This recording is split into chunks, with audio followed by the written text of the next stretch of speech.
Hello, my dear students. Welcome to this online class of biology. I hope you all are safe at your home. Students, till now, if you do not subscribe my channel, then firstly subscribe my channel to get proper notification regarding the new videos and topics. Now we have to discuss the topic that's name is exchange of gases.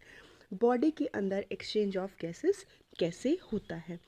आप लोगों ने class 10th में भी पढ़ रखा था कि जो एक्सचेंज ऑफ गैसेस है उसकी जो प्राइमरी साइट है वो है alveoli. And you know it very well, जो एल्वियोलाई होती हैं वो होती हैं हमारे लंग्स के अंदर प्रेजेंट्स। एल्वियोलाई ही वो पर्टिकुलर एरिया है जहाँ पे एक्सचेंज ऑफ गैसेस होता है। O2 अंदर आती है, CO2 बॉडी के बाहर निकलती है। ओके, जो एक्सचेंज ऑफ गैसेस है ये ब्लड और टिश्यू के बीच में भी होता है। क्यों होता है? क्योंकि देखो, जो टिश्यू है हर टिश्यू को एनर्जी की ज़रूरत पड़ती है। तो वो एनर्जी उसको कैसे मिलती है? एनर्जी मिलती है जब रेस्पिरेशन की प्रोसेस होती है, और रेस्पिरेशन की प्रोसेस में O2 की ज़रूरत होती है। जब फूड के साथ O2 मिलता है तभी तो एनर्जी रिलीज़ होती है। ओके, तो ऑक्सीजन की ज़रूरत हर टिश्यू को होती है, ब्लड में भी, ब्लड को भी होती है। ओके, तो O2 और CO2 जो है दोनों की दोनों प्रोसेस जो है, दोनों की दोनों गैसेस जो हैं एक्सचेंज होती हैं वाया प्रोसेस डिफ्यूजन। डिफ्यूजन के थ्रू O2 और CO2 का एक्सचेंज होता है। Diffusion is the movement of gases from high concentration to the low concentration. जहाँ पे भी हाई क्वांटिटी होती है गैस की, वहाँ से गैस मूव करना शुरू कर देती है लो क्वांटिटी की तरफ। ओके, तो डिफ्यूजन प्रोसेस ऐसा नहीं है, जो एक्सचेंज ऑफ गैसेस होता है डिफ्यूजन के साथ साथ वो कई चीज़ों पे और भी डिपेंड करता है।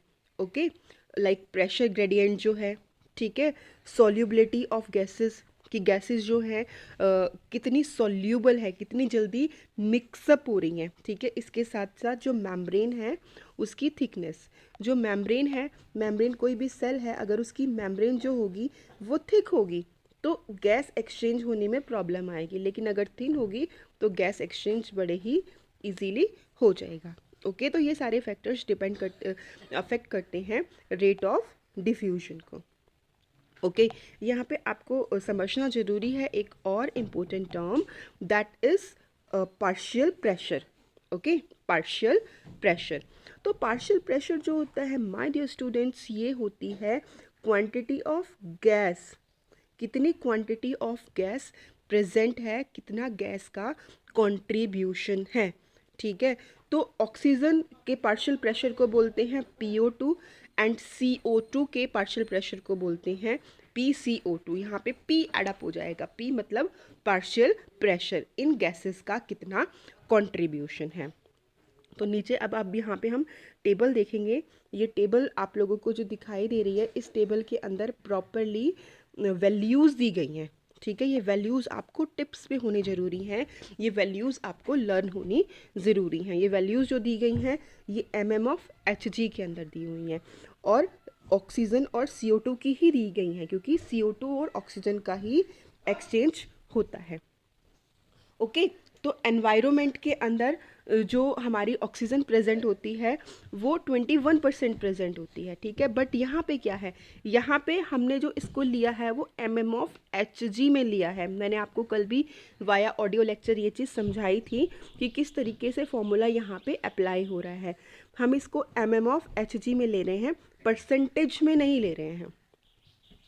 ओके, तो एटमॉस्फेयर में कितना है पार्शियल प्रेशर के अंदर? ऑक्सीजन 159 है और कार्बन डाइऑक्साइड कितनी है? 0.3% है, ठीक है। अब आप देखो एटमॉस्फेयर के अंदर 159 है और एल्वियोलाई के अंदर कितनी है? 104 है ना। तो मतलब एल्वियोलाई के अंदर कम है, एटमॉस्फेयर के अंदर ज़्यादा है। तो एटमॉस्फेयर से एल्वियोलाई के अंदर जाएगी कि नहीं जाएगी? मैंने आपको बताया था कि हाई कॉन्सेंट्रेशन से लो कॉन्सेंट्रेशन की तरफ मूव करती है गैस, तो यहाँ से अंदर आएगी या नहीं आएगी? आएगी, डेफिनेटली आएगी, ठीक है। तो इस तरह से ऑक्सीजन एल्वियोलाई के अंदर आएगी। उसके बाद आप देखो डीऑक्सीजनेटेड ब्लड की यहाँ पे बात हो रही है। जो डीऑक्सीजनेटेड ब्लड है उसके अंदर ऑक्सीजन नहीं है, डीऑक्सीजनेटेड मतलब कि ऑक्सीजन नहीं है, डी हट गया ऑक्सीजन, ठीक है। तो यहाँ पे ऑक्सीजन है 40%, लेकिन कार्बन डाइऑक्साइड है 45%। आप देखो ध्यान से इस चीज़ को। तो आप लोगों को यहाँ पे ये चीज़, एक और चीज़ आपको यहाँ पे ध्यान रखनी है कि 40 जो है ना वो मिनिमम है। 40 जो है वो मिनिमम है, कहीं पे भी देख लो 40 मिनिमम है। तो जहाँ पे भी 40 होगा दूसरा वाला उससे ज़्यादा होगा। तो यहाँ पे ऑक्सीजन 40 है, CO2 45 है, क्योंकि ये ब्लड कैसा है, ये ब्लड डीऑक्सीजनेटेड है, यहाँ पे ऑक्सीजन की क्वांटिटी कम है। ठीक है, उसके बाद फिर है ब्लड ऑक्सीजनेटेड। ठीक है, ब्लड ऑक्सीजनेटेड के अंदर क्या है 95, यहाँ पे ऑक्सीजन कितनी है 95 है। एल्वियोलाई के अंदर कितनी है 104 है। तो एल्वियोलाई से ब्लड के अंदर ऑक्सीजन जाएगी कि नहीं जाएगी, डेफिनेटली जाएगी। ठीक है, उसके बाद टिश्यू में ऑक्सीजन कितनी है 40 है, ब्लड में कितनी है 95 है, तो ब्लड से टिश्यू के अंदर जाएगी। आगे जो डायग्राम है उसमें आपको और भी ज़्यादा क्लियर होगा। बस आपको जो कंसेप्ट है, ओके, जो कंसेप्ट है वो कंसेप्ट ये है कि गैस हाई कॉन्सेंट्रेशन से लो की तरफ मूव करेगी। सेम चीज़ अप्लाई होती है CO2 पे, है ना। तो जो हमारी एल्वियोलाई है, अगर देखा जाए एटमॉस्फेयर के अंदर क्या है CO2 कम है, एल्वियोलाई के अंदर ज़्यादा है, तो एल्वियोलाई से यहाँ मूव करना शुरू कर देगी। ये एक साइक्लिक प्रोसेस है, ठीक है, साथ साथ हो रही है। उसके बाद देखो डीऑक्सीजनेटेड ब्लड में 45 है ऑक्सीजन, जो कार्बन डाइऑक्साइड की क्वांटिटी है, ठीक है, और ऑक्सीजनेटेड के अंदर 40 है, तो यहाँ से यहाँ मूव करेगी। भाई जब हमारे टिश्यूज़ हैं कार्बन ऑक्सीजन को यूज़ करेंगे, कार्बन डाइऑक्साइड वो छोड़ेंगे, तो ऑब्वियसली उसकी क्वांटिटी ज़्यादा हो जाएगी। ठीक है, टिश्यू के अंदर कितनी है कार्बन डाइऑक्साइड, टिश्यू के अंदर कार्बन डाइऑक्साइड है 45। तो टिश्यू से कार्बन डाइऑक्साइड कहाँ की तरफ मूव करेगी, टिश्यू से कार्बन डाइऑक्साइड मूव करेगी ब्लड की तरफ। ये प्रोसेस ऐसे ऐसे चलेगी। ठीक है, टिश्यू से कार्बन डाइऑक्साइड कहाँ मूव करेगी, ब्लड की तरफ, क्योंकि ब्लड ऑक्सीजन को यूज़ कर लेगा। ठीक है, कार्बन डाइऑक्साइड की क्वांटिटी ज़्यादा हो जाएगी, फिर कार्बन डाइऑक्साइड कहाँ मूव करेगी, वापस से ब्लड में मूव करेगी। ब्लड क्या हो जाएगा, डीऑक्सीजनेटेड हो जाएगा। फिर यहाँ से कहाँ जाएगी, एल्वियोलाई में जाएगी। ठीक है, और एल्वियोलाई से फिर कहाँ जाएगी, एटमॉस्फेयर में जाएगी। यही तो हमने रेस्पिरेटरी सिस्टम के अंदर पढ़ रखा है ना। आई थिंक अब आप लोगों को अच्छे से क्लियर हो रहा होगा। ये जो डायग्राम है, इस डायग्राम में आपको और भी ज़्यादा अच्छे से क्लियर हो जाएगा। लुक, ये जो है ये क्या है, एल्वियोलाई है। ठीक है, ये जो दिखा रखा है ये हार्ट है। एल्वियोलाई का मतलब क्या है भाई, एल्वियोलाई लंग्स का पार्ट है, तो इनडायरेक्टली ये लंग हो गया। ठीक है, ये हो गया हार्ट और ये हो गए टिश्यू। तो यही हमने पिछली टेबल के अंदर पढ़ रखा था। ओके, तो यहाँ पे आपको दिखाई दे रहा है PO2 PCO2। ठीक है, PO2 oxygen partial pressure, PCO2 carbon dioxide partial pressure. ठीक है, तो देखो हमने देखा था कि एनवायरनमेंट के अंदर जो ऑक्सीजन की क्वांटिटी है वो ज़्यादा है, एल्वियोलाई के अंदर कम है। तो क्या होगा, इंस्पिरेशन होना शुरू हो जाएगा, ऑक्सीजन अंदर आ जाएगी, एल्वियोलाई के अंदर ऑक्सीजन जो है अंदर आ जाएगी। फिर ऑक्सीजन की ज़रूरत कहाँ है, ऑक्सीजन की ज़रूरत हमारे हर टिश्यू को है, तो डायरेक्ट टिश्यू को नहीं पहुँचेगी। ऑक्सीजन कहाँ जाएगी, ऑक्सीजन जाएगी पहले हमारे ब्लड के अंदर। ठीक है, ऑक्सीजन पहले हमारे हार्ट से होती हुई कहाँ जाएगी, हमारे ब्लड में जाएगी। ठीक है, यहाँ पे ऑक्सीजन गई हमारे हार्ट से होती हुई, ऑक्सीजन गई हमारे ब्लड के अंदर, और ब्लड से ऑक्सीजन कहाँ जाएगी, हमारे टिश्यू को ज़रूरत है। टिश्यू के अंदर जो ऑक्सीजन की क्वांटिटी है अभी कम है, लेकिन ब्लड में ऑक्सीजन की क्वांटिटी जो है यहाँ पे ज़्यादा है, तो ये ऑक्सीजन कहाँ मिल जाएगी, ये ऑक्सीजन इस टिश्यू को मिल जाएगी। टिश्यू इस ऑक्सीजन को यूज़ करेगा। टिश्यू के अंदर क्या प्रोड्यूस हो जाएगा, टिश्यू के अंदर प्रोड्यूस हो जाएगा कार्बन डाइऑक्साइड। फिर कार्बन डाइऑक्साइड ये टिश्यू किसको दे देगा, ब्लड को वापस से दे देगा। ये यहाँ पे आपको ब्लू दिखाई दे रहा है। ठीक है, तो जब टिश्यू ने कार्बन डाइऑक्साइड ब्लड को दी तो ब्लड कैसा हो गया, ब्लड हो गया भाई deoxygenated.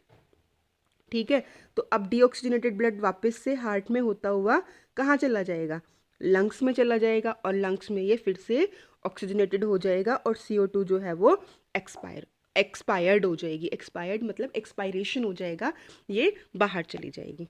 Okay, I hope my dear students आपको क्लियर हो रहा है, और अगर क्लियर हो रहा है तो प्लीज़ थम्स अप आप दे सकते हैं, कमेंट आप कर सकते हैं। ठीक है, यहाँ पे ये वाला कॉन्सेप्ट और मैं आपको डायग्राम के थ्रू समझा देती हूँ।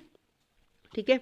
जो ये डायग्राम दिया हुआ है ये है एल्वियोलाई का डायग्राम, ठीक है। एल्वियोलाई ऐसे ही होती हैं, ठीक है। एक पाउच लाइक स्ट्रक्चर होता है एल्वियोलाई के अंदर, आप लोगों को पता है बहुत अच्छे से, ठीक है। तो ये जो एल्वियोलाई के अंदर खाली स्पेस दिखाई दे रहा है दैट इज कैविटी, कैविटी यानी कि खाली स्पेस। तो यहाँ पे तीन चीज़ें होती हैं बच्चों। एक तो ये एल्वियोलाई की मेम्ब्रेन होती है, ठीक है। ये किसकी बनी हुई होती है, ये एपिथेलियल टिश्यू की बनी होती है। स्क्वेमस एपिथेलियल टिश्यू हमने क्लास 9th में भी पढ़ रखा है, हमने क्लास +1 के अंदर, +1 आप पढ़ रहे हो, इसमें आगे अभी आप पढ़ोगे, ठीक है। तो एल्वियोलाई की जो मेम्ब्रेन है ये स्क्वेमस एपिथेलियल टिश्यू की बनी हुई होती है।